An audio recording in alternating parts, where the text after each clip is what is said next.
Hey Garmin Clipboard, Coach Mike Thompson here. Now we've created our organization. We're going to show you how to create multiple teams and add athletes.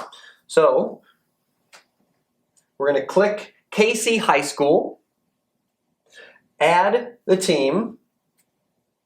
In this example, varsity boys, but we also have the ability to add JV and freshmen. We have the ability to add a profile picture. Boom, super simple, team created.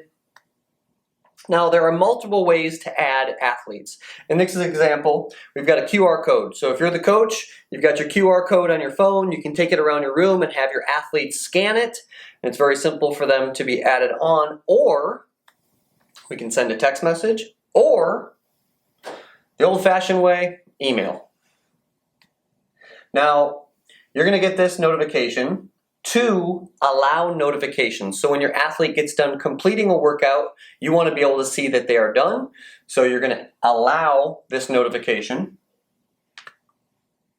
Now the varsity boys team is created, and in our next video, we're going to show you how the athlete accepts the invitation.